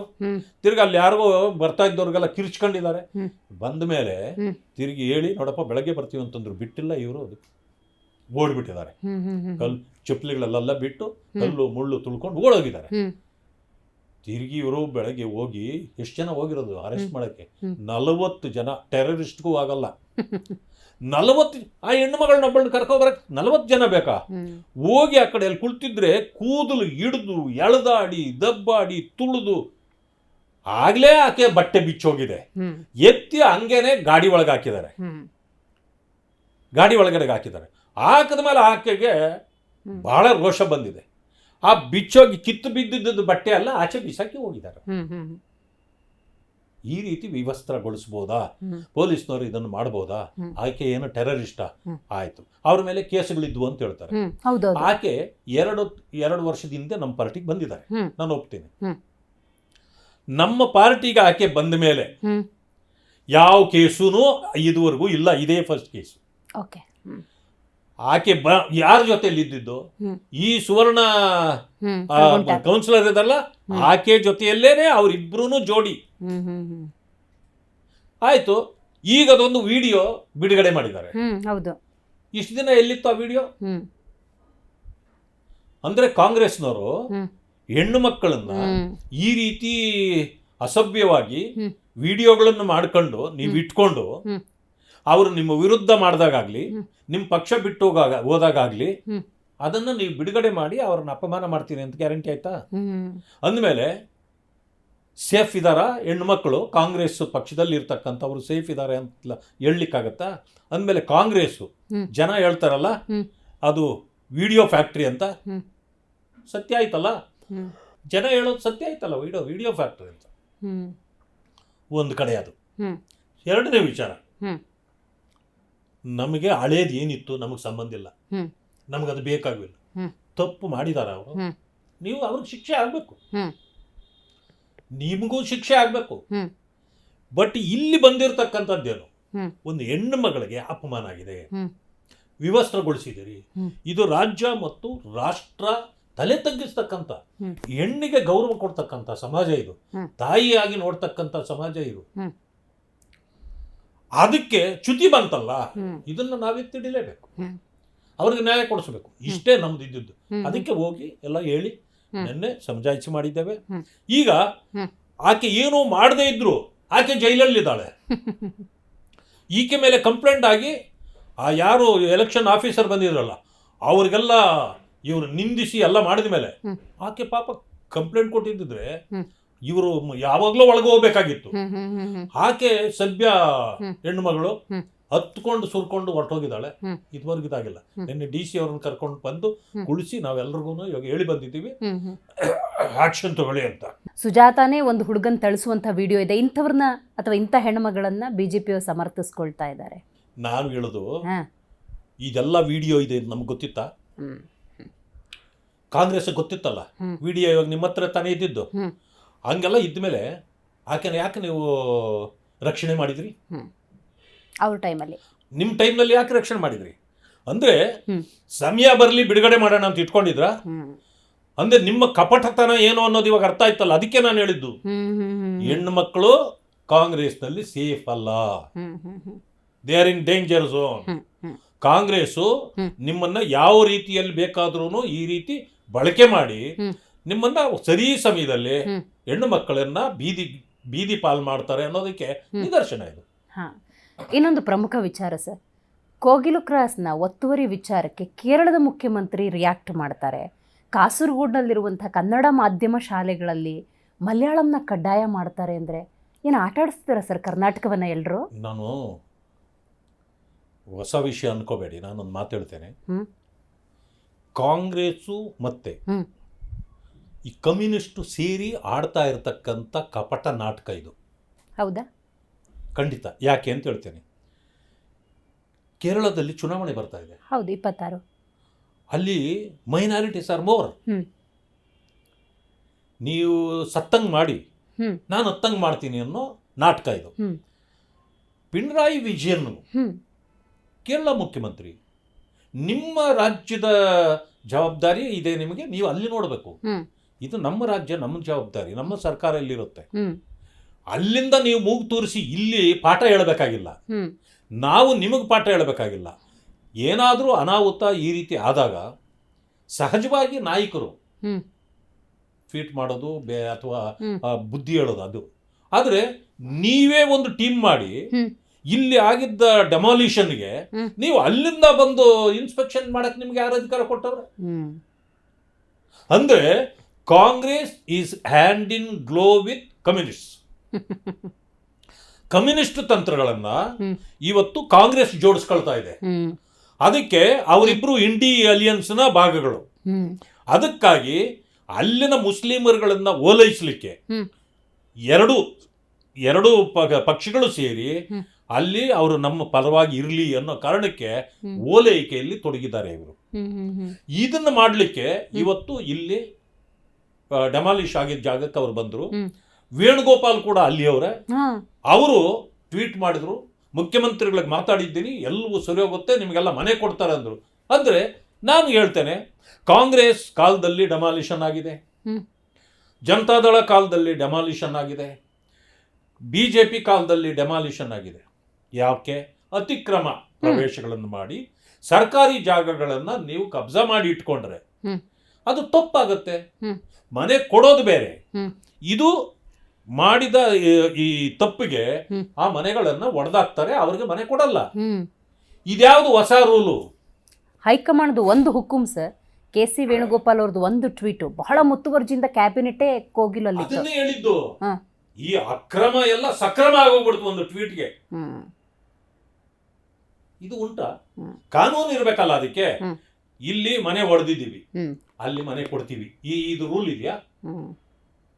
ನೀವು ಇದರಲ್ಲಿ ಬಂದಿರೋದೇ ತಪ್ಪು. ಹ್ಮ್. ಇದು ಅತಿಕ್ರಮಣ ಮಾಡಿ ನೀವು ಮನೆ ಕಟ್ಟಿದ್ದೀರಿ, ಹ್ಮ್. ಇದು ಕಾನೂನು ಬಾಹಿರ. ಹ್ಮ್. ಅದರಿಂದ ನಿಮ್ಮನ್ನು ಹೊಡೆದಾಕ್ತಾ ಇದ್ದೀವಿ ಅಂತ ಹೊಡಿತೀವಿ ಹೊರತು ಇಲ್ಲಿ ನೀವು ಅತಿಕ್ರಮ, ಅದಕ್ಕೆ ನಿಮಗೆ ಅಲ್ಲಿ ಸಕ್ರಮ. ಇದು ಎಲ್ಲಾದ್ರೂ ರೂಲಲ್ಲಿ ಇದೆಯಾ? ಮಾಡಿದ್ಯಾಕೆ ಅದು? ಅಂದ್ರೆ ಇದು ತಂತ್ರಗಾರಿಕೆ ಇದೆ ಇಲ್ಲಿ. ಆ ಭಾಗದಲ್ಲಿ ಸಂಪೂರ್ಣವಾಗಿ ಅದು ಒನ್ ಟೈಮ್ ಸೆಟಲ್ಮೆಂಟ್ ಅಂತೆ. ಅದು ಯಾಕೆ ಮೊದಲಿಂದ ಒನ್ ಟೈಮ್ ಸೆಟಲ್ಮೆಂಟ್ ಮಾಡಿಲ್ಲ ಬೇರೆಯವರಿಗೆ? ಅದು ಆ ಭಾಗದಲ್ಲಿ ಮುಸ್ಲಿಂ ಸಮುದಾಯಗಳು ಹೆಚ್ಚು. 90% ನೀವು ಇವತ್ತು ನಿನ್ನೆ ತನಿಸಂದ್ರದಲ್ಲಿ ಹೊಡೆದಿದ್ದಾರೆ, ಅಲ್ಲೂ ಕೂಡ ಮುಸ್ಲಿಮ್ಸೇ. ಇನ್ನು ಈಗ ಏನಾಗುತ್ತೆ ಇದಕ್ಕೆ ಅಂದ್ರೆ, ಅವರು ಅತಂತ್ರ ಸ್ಥಿತಿಯಲ್ಲಿ ಇರ್ತಾರೆ, ಯಾವತ್ತೂ ಅವರು ಸ್ವಂತ ಆಗಿರಲ್ಲ. ಅದಕ್ಕೇನ್ ಮಾಡ್ತಿದ್ದಾರೆ, ಆ ಸ್ವಂತ ಅಲ್ಲದ ಮನೆಗಳು ಹೊಡೆದಾಕೋದು, ಈಗ ಅವ್ರಿಗೆ ಸ್ವಂತಕ್ಕೆ ಮನೆ ಕೊಟ್ಬಿಡೋದು. ಅಂದ್ರೆ ಪ್ಲಾಂಟ್ ಇದು. ಅವರು ನಮ್ಮ ವೋಟರ್ಸು, ಅದರಿಂದ ನಾವು ಅವ್ರನ್ನ ಬಿಟ್ಕೊಡ್ಬಾರ್ದು. ಅದಕ್ಕೇನ್ ಮಾಡೋ, ಅವ್ರ ಅತಂತ್ರ ಇದ್ದಾರೆ, ಅವ್ರನ್ನ ಸ್ವತಂತ್ರ ಮಾಡ್ಬಿಡು. ಅಲ್ಲೇ ಸ್ವತಂತ್ರ ಮಾಡಕ್ ಆಗಲ್ಲ, ಹೊಡೆದಾಕಿ ಬೇರೆ ಕಡೆ ಕೊಡು. ಗೊತ್ತಾಯ್ತು ಸರಿ. ಎಂತ ಇದು ಕುತಂತ್ರ ನೋಡಿ, ಇದು ಸರ್ಕಾರದ ಕುತಂತ್ರ ಇದು. ಸರ್, ಪ್ರತಿಪಕ್ಷವಾಗಿ ಇದನ್ನ ನೀವು ಪ್ರಶ್ನೆ ಮಾಡಿದಾಗ ಏನ್ ಬರುತ್ತೆ ಉತ್ತರ? ಏನ್ ಬರುತ್ತೆ? ಬಿಜೆಪಿ ಅವರು ಏನ್ ಬೇಕಾದ್ರೂ ಮಾತಾಡ್ಕೊಂಡ್ಲೆ ನಾವು ಅದನ್ನ ಕೇರ್ ಮಾಡಲ್ಲ. ಇದು ಪ್ರಜಾಪ್ರಭುತ್ವನ? ಹೋರಾಟ ಅಂತಂದ್ರೆ ನೀವು ಮಾತೆತ್ತಿದ್ರೆ ಹೇಳ್ತೀರಿ, ಅಹಿಂಸಾತ್ಮಕ ಹೋರಾಟ ಮಹಾತ್ಮ ಗಾಂಧಿ ಅವರು ಕಲಿಸ್ಕೊಟ್ಟಿರೋದು. ಪ್ರಜಾಪ್ರಭುತ್ವ ವ್ಯವಸ್ಥೆಯಲ್ಲಿ ಅಹಿಂಸಾತ್ಮಕ ಹೋರಾಟಕ್ಕೆ ಇಷ್ಟು ಬೆಲೆ ಇದೆ ಅಂತ ಎಲ್ಲಿ ಕೊಡ್ತಾ ಇದ್ದೀರಿ ನೀವು ಬೆಲೆ? ನೀವು 40% ಕಮಿಷನ್ ಅಂತ ಹೇಳ್ಬಿಟ್ರಿ. ನೋಡಪ್ಪ, ಹೋರಾಟ ಮಾಡಿದ್ರಿ, ನಮ್ಮ ಸರ್ಕಾರ ಇತ್ತು, ನಿಮ್ಮನ್ನು ಅರೆಸ್ಟ್ ಮಾಡಿದ್ವಾ? ಮಾಡಲಿಲ್ಲ. ಯಾಕೆ ಗೊತ್ತಾ? ಹೋರಾಟ ಗೌರವ ಇದೆ, ಅದಕ್ಕೆ ಹೋರಾಟಕ್ಕೆ ನಾವು ಬೆಲೆ ಕೊಡಬೇಕು. ಆಯ್ತು, ನಿಮ್ಮ ಹೋರಾಟ ನೀವು ಮಾಡಿ, ಬಿಟ್ವಲ್ಲ ನಾವು. ಗೊತ್ತಾಯ್ತು. ಪೋಸ್ಟರ್ ತಂದು CM ಮನೆಗೆ ಅಂಟಿಸಿದ್ರಿ, ನಾವು ಕೇಳಿದ್ವಾ? ಅದೇ ನಿಮ್ಮ ಹೋರಾಟದ್ದು ಇದು ಮಾಡಿ. ನಾವೀಗ ಹೊರಗಡೆ ಹೋದ್ರೆ FIR, ಅದು BSNL ಕೇಸು, ನಾನ್ ಬೇಲಬಲ್. ಎಲ್ಲೂ ಏನು ಹೋರಾಟ ಮಾಡಂಗೆ ಇಲ್ಲ. ಏನಿದು ಹಿಟ್ಲರ್ ಸರ್ಕಾರ? ಇನ್ನೊಂದು ಸರ್, ನರೇಗಾ ಮನ್ರೇಗಾ ಆಗತ್ತೆ. ಮನ್ರೇಗಾ VBG ರಾಮ್ಜಿ ಆಗಿದೆ. ಕಾಂಗ್ರೆಸ್ನವ್ರಿಗೆ ಅದ್ರಲ್ಲಿ ರಾಮ ಕಾಣ್ತಾ ಇದ್ದಾನೆ. 2005ರಲ್ಲಿ ನರೇಗಾ ಬಂತು. ಮನ್ರೇಗಾ ಯಾಕಾಗ್ಲಿಲ್ಲ ಅವತ್ತದು? ನರೇಗಾ ಇದ್ದಿದ್ದು 2009ರಲ್ಲಿ ಜ್ಞಾನೋದಯ ಆಯ್ತು, ಅದು ಮನ್ರೇಗಾ ಆಯ್ತು. ಮಹಾತ್ಮ ಗಾಂಧಿನ ಆವತ್ತು ಸೇರಿಸಿದ್ದು. ಯಾಕೆ ಗಾಂಧಿ ಆವತ್ತು ಅದು ಹಿಂದೆ ಇರ್ಲಿಲ್ವಾ? ಗಾಂಧಿ ಯಾಕಿರ್ಲಿಲ್ಲ? ನೆಹರು ಹೆಸರಿನಲ್ಲಿ ಮಾಡಿದ್ದು ಅದನ್ನ ಅವರು. ಆಮೇಲೆ ಗಾಂಧಿ ಹೆಸರನ್ನ ಬದಲಾವಣೆ. ಇವತ್ತು ಏನಾಗಬೇಕಾಗಿತ್ತು? ಈಗ ಕಾಲಕ್ರಮೇಣ ನಾವು 4,000 ರೂಪಾಯಿ ರೈತರಿಗೆ, ಇವರು ನಮ್ಮ ಯಡಿಯೂರಪ್ಪ ಅವರ ಸರ್ಕಾರ ಇದ್ದಾಗ 6,000 ರೂಪಾಯಿ ಮೋದಿಜಿಯವರು ಅನೌನ್ಸ್ ಮಾಡಿದ್ರು. ನಾವು 4,000 ಸೇರಿಸಿ 10,000 ಕೊಡ್ತೀವಿ ಅಂತ ಮಾಡಿ. ಈಗಲೂ 6,000 ನಡೀತಾನೆ ಇದೆ. 4,000 ನಾವು ಕೊಡ್ತಿದ್ವಲ್ಲ, ಯಾಕೆ ಅದನ್ನು ತೆಗೆದ್ರಿ? ನೀವು ಸ್ಕೀಮೇ ತೆಗೆದ್ಬಿಟ್ರಿ. ಸೈಕಲ್, ಹೆಣ್ಣು ಮಕ್ಕಳಿಗೆ ಸೈಕಲ್ ಕೊಡೋದಿತ್ತು, ಸ್ಕೀಮ್ನೇ ತೆಗೆದ್ಬಿಟ್ರಿ. ಹುಟ್ಟಿದ ಮಗುಗೆ 10,000 ರೂಪಾಯಿ ಇದಕ್ಕೆ ಹಾಕೋದಿತ್ತು, ಸ್ಕೀಮ್ನೇ ತೆಗೆದ್ಬಿಟ್ರಿ. ನಾವ್ ಯಾವತ್ತಾದ್ರೂ ನಿಮ್ಮ ವಿರುದ್ಧ ಮಾಡಿದೀವ? ನಾವು ಮಾಡಿಲ್ಲ. ಅದರಲ್ಲಿ ಯಾರು ಕಾರ್ಡ್ ಹೋಲ್ಡರ್ ಇದ್ದಾರೋ, ಕೂಲಿ ಕೆಲಸ ಮಾಡೋರು, ಜಾಬ್ ಕಾರ್ಡ್ ಇರೋನ್ಗೆ ಕೆಲಸ ಮಾಡಕ್ ಕೊಡ್ಬೇಕು. ನೀವು 80 ವರ್ಷದೊಂದು ಹೆಸರಿದೆ, 15-16 ವರ್ಷದವ್ರದ್ದು ಹೆಸರಿದೆ, ಎಲ್ಲ ಹಾಕೊಂಡ್ರಿ, ಜಾಬ್ ಕಾರ್ಡ್ ಮಾಡಿದ್ರಿ. ಮಾಡ್ಬಿಟ್ಟು JCB ಕಳಿಸಿ ಕೆಲಸ ಮಾಡಿಸೋದು. ಅವ್ರಿಗೆ ಕೆಲಸನೇ ಕೊಡಲ್ಲ. JCB ಅಲ್ಲಿ ಕೆಲಸ ಮಾಡ್ಬಿಟ್ಟು ಕಾಂಟ್ರಾಕ್ಟರ್ ಕೊಟ್ಟು ಈ ಜಾಬ್ ಕಾರ್ಡ್ಗಳೆಲ್ಲ ನೀವೇ ಅಕೌಂಟ್ ಮಾಡಿ, ಆಗ ಅದನ್ನೆಲ್ಲನೂ ಅದಕ್ಕೆ ಡೆಬಿಟ್ ಕಾರ್ಡ್ ಇವ್ರ ಹತ್ರ ಇಟ್ಕೊಳ್ಳೋದು, ಹಾಕೋದು ದುಡ್ಡು ಇವರೇ ಹೊಡೆದ್ಬಿಡೋದು. ಅಥವಾ ಕೆಲಸನೇ ಮಾಡಿದಿರಾನೆ ಅವ್ರ ಹೆಸರುಗಳು ಹೇಳೋದು ಕೊಟ್ಬಿಟ್ಟು ಅವ್ರಿಗೇನೋ ಒಂದು ತಿಂಗಳಿಗೆ 500 ರೂಪಾಯಿ ಕೊಟ್ಬಿಡೋದು. ಅದು ನೀವು ಮಾಡ್ತಾ ಇದ್ದಿದ್ದು ಮೋಸ. ಎರಡನೇದು, ನಿಮಗೆ ಜವಾಬ್ದಾರಿನೇ ಇರಲಿಲ್ಲ. ಯಾಕೆಂದ್ರೆ ಪೂರ್ತಿ ಕೇಂದ್ರದ ಹಣ ಬರೋದು, ನಿಮ್ಗೆ ಅದರಲ್ಲಿ ಬೇರೆ ಏನು ನಾವೇನು ಮಾಡೋಕ್ಕಾಗಲ್ಲ ಅನ್ನೋ ಕಾರಣಕ್ಕೆ ನೀವು ಲಂಚ ಪಡ್ಕೊಳ್ತಿದ್ರಿ. ಬಟ್ ಅದರ ಜವಾಬ್ದಾರಿನ ನೀವೇನು ಮಾಡ್ತಿರ್ಲಿಲ್ಲ, ಯಾರೋ ಅಧಿಕಾರಿ ಮಾಡ್ಕೊಂಡು ಹೋಗ್ತಾನೆ ಬಿಡೋದು. ರೆಸ್ಪಾನ್ಸಿಬಿಲಿಟಿನ ನೀವು ಓದ್ಕೊಂಡಿರ್ಲಿಲ್ಲ. ಅದಕ್ಕೆ ರೆಸ್ಪಾನ್ಸಿಬಿಲಿಟಿ ಫಿಕ್ಸ್ ಮಾಡಬೇಕಾಗಿತ್ತು. ಅದಕ್ಕೆ 40-60 ಮಾಡಿದ್ದಾರೆ. ನೀವು ಕೊಡ್ತಿದ್ದದ್ದು 340 ರೂಪಾಯಿ, 370 ರೂಪಾಯಿ ನಾವೇ ಮಾಡಿರೋದು ಈಗ. ಅಂದ್ರೆ ಈ ಸ್ಕೀಮ್ನ ಸ್ವರೂಪವೇ ಬದಲಾಗಿದೆ. ಬದಲಾಗಿರೋದ್ರಿಂದ ಸ್ಕೀಮ್ಗಳು ಚೇಂಜ್ ಆಗ್ತಿರ್ತವೆ, ನಿಯಮಗಳು ಬದಲಾಗ್ತಿರ್ತದೆ. ಅಲ್ಲೇನಿರೋದು ಮಹಾತ್ಮ ಗಾಂಧಿ ಅನ್ನೋದು ತೆಗೆದಿದ್ದಕ್ಕೆ ನಿಮಗೆ ಆಕ್ಷೇಪಣೆ ಇದೆ, ಇನ್ಯಾವುದಕ್ಕೆ ಆಕ್ಷೇಪಣೆ ಇದೆ? ಇನ್ನೆಲ್ಲ ರೀತಿಯಲ್ಲೂ ಜನರಿಗೆ ಒಳ್ಳೇದಾಗುವಂಥದ್ದು 100 ದಿನ ಇದ್ದಿದ್ದನ್ನ 125 ದಿನಕ್ಕೆ ಕೊಟ್ಟಿದೆ. ಅನುಕೂಲಗಳನ್ನೇ ಹೆಚ್ಚು ಮಾಡಿದ್ದಾರೆ. ಆದ್ರೆ ಗ್ರಾಮ ಪಂಚಾಯಿತಿಗಳಿಗೆ ಅಧಿಕಾರ ಇಲ್ಲ ಅಂತೀರಿ, ಆದ್ರೆ ಇನ್ನು ಮುಂದೆ ಮಾಡೋದೆಲ್ಲ ಗ್ರಾಮ ಪಂಚಾಯಿತಿಗಳೇ, ಸರ್ಕಾರ ಮಾಡಂಗಿಲ್ಲ, ಕೇಂದ್ರ ಮಾಡಂಗಿಲ್ಲ. 3 ತಿಂಗಳು 4 ತಿಂಗಳಾದ್ರೆ ದುಡ್ಡು ಬರ್ತಿರ್ಲಿಲ್ಲ, ಈಗ ವಾರಕ್ಕೆ ಕೊಡ್ಲೇಬೇಕು. ಈ ಕಡ್ಡಾಯ ಇದೆ. ಇದು ಎಲ್ಲವೂ ಒಳ್ಳೇದಾದಾಗ ನಿಮ್ಮದು ಪ್ರಾಬ್ಲಮ್ ಏನು ಗೊತ್ತಾಯ್ತು. ಆಮೇಲೆ ಜನರಿಗೆ ಒಳ್ಳೇದಾಗ್ತಾ ಇದೆ, ಜನರು ಅದನ್ನ ಒಪ್ಕೊಳ್ತಾರೆ, ಜನರಿಗೆ ಅನುಕೂಲ ಆದ್ರೆ ನಿಮಗೆ ಪ್ರಾಬ್ಲಮ್ ಏನು ಅಂತ ನಾನು ಕೇಳೋದು. ಖಂಡಿತ ರೈಟ್ ಸರ್. ಇನ್ನು ಸಚಿವ ಸಂಪುಟದ ವಿಚಾರಕ್ಕೆ ಬರೋದಾದ್ರೆ, ವಾಲ್ಮೀಕಿ ಅಭಿವೃದ್ಧಿ ನಿಗಮದ ಹಗರಣದಲ್ಲಿ ಭಾಗಿದಾರರಾಗಿದ್ದಂತಹ ನಾಗೇಂದ್ರ ಅವರನ್ನ ಪುನಃ ತರುವಂತಹ ಪ್ರಯತ್ನ ಆಗ್ತಿದೆ ಅನ್ನುವಂತಹ ವಿಚಾರಕ್ಕೆ ಇವತ್ತು ಕೂಡ ಅವ್ರಿಗೆ ನೋಟಿಸ್ ಬಂದಿದೆಯಲ್ಲ ಇಡಿದು, ಅವರ ಮಿಸ್ಸಸ್ಗೋ ಯಾರೋ ಹೆಸರಿಗೆ 80 ಲಕ್ಷ ರೂಪಾಯಿ ಟ್ರಾನ್ಸ್ಫರ್ ಆಗಿದೆ ಡಿಪಾರ್ಟ್ಮೆಂಟ್ ಇದರಿಂದ ಅಂತ. ಇದು ಹಿಂಗೆ ಬಂತದು? ಅದ್ಯಾಕೆ ಅವರ ಹೆಸರಿಗೆ ಹೋಯ್ತು 80 ಲಕ್ಷ? ಅಂದ್ರೆ ಲೂಟಿ ಮಾಡಿದವ್ರಿಗೆ ನೀವು ಬಹುಮಾನ ಕೊಡ್ಲಿಕ್ಕೆ ಕೊಟ್ಟಿದ್ಯಾ ಸರ್ಕಾರ? ಲೂಟಿಕೋರರ ಸರ್ಕಾರ ಇದು. ಅಂದ್ರೆ ಲೂಟಿಕೋರರಿಗೆ ಇನ್ನಷ್ಟು ಬಹುಮಾನ, ಅದೊಂದು ಗ್ಯಾರಂಟಿ ಇದೆಯಾ ನಿಮ್ಮ ಸ್ಕೀಮಲ್ಲಿ ಅಂತೇಳಿ ಕೇಳಬೇಕಾಗತ್ತೆ ನಾವು. ಇವತ್ತಿನವರೆಗೆ 180 ಕೋಟಿ ನುಂಗಿದ್ದೀರಿ ಅಂತ ನೀವು ಹೇಳಿದಾಗ ಎಷ್ಟು ಚೆನ್ನಾಗಿ ಸತ್ಯ ಒಪ್ಕೊಳ್ತಾರೆ ಮುಖ್ಯಮಂತ್ರಿಗಳು. ಅಂದ್ರೆ 187 ಅಲ್ರಿ, ಬರೀ 87 ಅಂದ್ರೆ ಕಳ್ಳ ಅಂತಂದ್ರೆ ಏನು? ಅಡಿಕೆ ಕದ್ರೂ ಕಳ್ಳನೇ, ಅಡಿಕೆ ಕದ್ರೂ ಕಳ್ಳ. ಅಂದ್ರೆ ಕಳ್ಳತನ ಒಪ್ಕೊಂಡು ಅಂದ್ರೆ ಇಷ್ಟು ರಾಜಾರೋಷವಾಗಿ ನೀವು ಮಾಡ್ತೀರಿ ಅಂತಂದ್ರೆ ನೀವು ಸಂವಿಧಾನಕ್ಕೆ ಏನು ಬೆಲೆ ಕೊಟ್ಟಿದ್ದೀರಿ? ಮಾತೆತ್ತಿದ್ರು ಸಂವಿಧಾನ, ಬಾಬಾ ಸಾಹೇಬ್ ಅಂಬೇಡ್ಕರ್, ನಾವು ಸಂವಿಧಾನ ರಕ್ಷಣೆ ಮಾಡ್ತೀವಿ, ಏನು ಸಂವಿಧಾನ ಅಡಿಸ್ಕೊಂಡಿದ್ದಲ್ಲಿ ಹಿಂಗ ಅಳ್ಳಾಡಿಸ್ಕೊಂಡು ಹೋಗ್ತಿರಲ್ಲ ಬುಡುಬುಡಿಕೆ ತರ. ಇವಾಗ ಹೇಳ್ರಿ ಇದಕ್ಕೆ ಎಲ್ಲಿದೆ ನಿಮಗೆ ಗೌರವ? ಅಂದ್ರೆ ನೀವು ಎಲ್ಲ ಇವತ್ತು ನೋಡಿ ಎಷ್ಟು ದುಂಡಾವರ್ತಿ. ಕದ್ದೋನಿಗೆ ಬಹುಮಾನ. ಅವ್ರು ಮಾತ್ರ ಅಲ್ಲ, ಮುಖ್ಯಮಂತ್ರಿಗಳು ಕಳ್ರೆ. 14 ಸೈಟ್ ಕದ್ದು ರಾತ್ರಿ ಆಯ್ತು, ಬೆಳಗ್ಗೆ ಕೊಟ್ಬಿಟ್ರು, ನಾನು ಶುದ್ಧ ನಿಷ್ಕಳಂಕ, ಕಪ್ಪು ಚುಕ್ಕೆ ಇಲ್ಲ ಅಂತ ಮಾತಾಡ್ತೀರಿ. ಈ ಕಡೆ 14 ಸೈಟ್ದಾಯ್ತು, ಅಲ್ಲಿ ಹೆಬ್ಲಾಟ್ ವಾಚು ಕಳ್ತನದ್ದು ಸಿಕ್ಕಾಕೊಳ್ತು, ಏನೇನೋ ಮಾಡಿದ್ರಿ, ಯಾರ್ಯಾರ ಕೈಲಿ ಹೇಳಿಸ್ಲಿಕ್ಕೆ ಆಗಿಲ್ಲ, ಕೊನೆಯಲ್ಲಿ ಅದು ಗೊತ್ತಾಗೋಯ್ತು. ಆಯ್ತು, ಹಂಗಿದ್ಮೇಲೆ ವಾಚ್ ಬೇಡ, ನಾನು ಇದನ್ನ ಸರೆಂಡರ್ ಮಾಡ್ತೀನಿ ಅಂತ ಮಾಡ್ಬಿಟ್ರಿ. ಹಾಗಿದ್ಮೇಲೆ ನಾಳೆ ಯಾವನಾದ್ರೂ ಕಳ್ಳ ಲೂಟಿ ಮಾಡ್ಬಿಟ್ಟು ನನ್ಗದ್ ಬೇಡ ಬಿಡ್ರಿ, ಕಳ್ಳತನ ಮಾಡಿದ್ದೌದು, ಅದನ್ನ ನನಗೆ ಬೇಡ, ವಾಪಸ್ ಕೊಟ್ಬಿಡ್ತೀನಿ ಅಂದ್ರೆ ಅವನ ಮೇಲೆ ಕೇಸ್ ಹಾಕಲ್ವ ಇನ್ನು ನೀವು? ಎಲ್ಲ ಮಾಫಿನಾ? ಏನು ಸರ್ಕಾರನ ಇದು? ನನ್ಗನ್ಸ್ತದೆ ಇದು ಒಂಥರ ಗುಜರಿ ಸರ್ಕಾರ ಇದು. ಈ ಗುಜರಿ ಸರ್ಕಾರ ಈ ರೀತಿ ಈ ಹಳೆ ಸಾಮಾನು ಮಾರೋ ಸರ್ಕಾರ ಇಡಬಾರ್ದು. ನಮಗೆ ಒಳ್ಳೆ ತೀರ್ಮಾನಗಳನ್ನು ತಗೊಳ್ಬೇಕು, ಜನರ ಸಂಕಷ್ಟಗಳಿಗೆ ಸ್ಪಂದಿಸಬೇಕು, ಸಮಸ್ಯೆಗಳನ್ನ ಪರಿಹಾರ ಮಾಡೋಂಥ ಕೆಲಸ ಮಾಡಬೇಕು. ಅದನ್ನ ಅಡ್ಮಿನಿಸ್ಟ್ರೇಷನ್ ಅಂತ ಹೇಳ್ತೀವಿ. ಡೆವಲಪ್ಮೆಂಟ್ ಅನ್ನೋದು ಇವ್ರಿಗೆ ಗೊತ್ತೇ ಇಲ್ಲ, ಮರ್ತೋಗ್ಬಿಟ್ಟಿದ್ದಾರೆ.